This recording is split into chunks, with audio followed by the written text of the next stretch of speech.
एक ऐसी चुड़ैल जो औरतों के शरीर के अंगों को काटकर अपने शरीर में लगाती थी। दोस्तों, स्वागत है आपका हमारे चैनल के नए एपिसोड में। आज मैं आपको एक दिलचस्प कहानी सुनाने वाली हूँ। कहानी को आखिर तक जरूर सुनिएगा। चैनल पर नए हैं तो सब्सक्राइब कर लीजिएगा। तो चलिए कहानी शुरू करते हैं। उत्तराखंड के घने जंगलों और वीरान पहाड़ियों में एक डरावनी किंवदंती सुनाई जाती थी। एक ऐसी चुड़ैल की जो औरतों के शरीर के अंगों को काटकर अपने शरीर में लगा लेती थी। गाँव के बुजुर्ग आज भी इस कहानी को सुनाते हैं और लोग रात में अकेले इन पहाड़ियों की ओर जाने से डरते हैं। कहानी कई 100 साल पुरानी है। कहा जाता है कि एक खूबसूरत लड़की नंदिता अपने गांव में अपनी सुंदरता के लिए मशहूर थी। उसकी शादी एक जमींदार के बेटे से तय थी, लेकिन शादी से पहले ही कुछ अज्ञात कारणों से उसकी हत्या कर दी गई। उसके शरीर को पहाड़ियों में फेंक दिया गया, जहां उसकी आत्मा तड़पती रही। बदला लेने की आग में जलती हुई उसकी आत्मा ने चुड़ैल का रूप धारण किया और तब से वह पहाड़ों में भटकने लगी।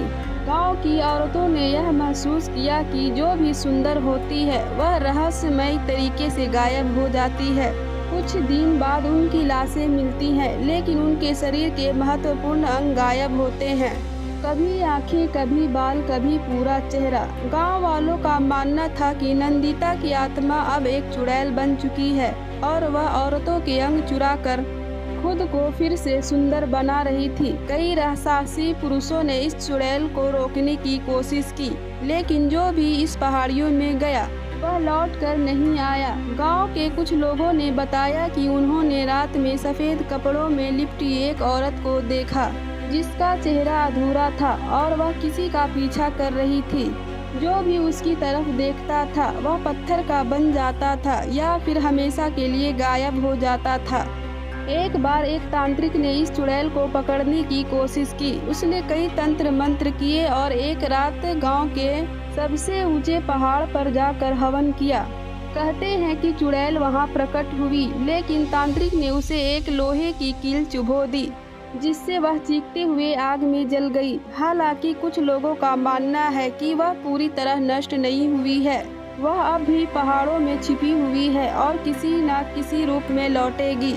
आज भी उस इलाके में लोग रात को अकेले जाने से डरते हैं। गांव की बूढ़ी औरतें बच्चियों को सावधान करती हैं कि अगर किसी पहाड़ी रास्ते पर सफेद कपड़ों में कोई औरत दिखे तो कभी भी उसकी तरफ ना देखें, क्योंकि हो सकता है कि वही खूनी चुड़ैल हो जो अब भी अंगों की तलाश में भटक रही हो। दोस्तों, ये कहानी अच्छी लगी तो लाइक करें और सब्सक्राइब करें। मेरे चैनल में इसी तरह की दिलचस्प कहानियाँ हैं, उन्हें भी जरूर सुनें। यहाँ तक सुनने के लिए आपका धन्यवाद।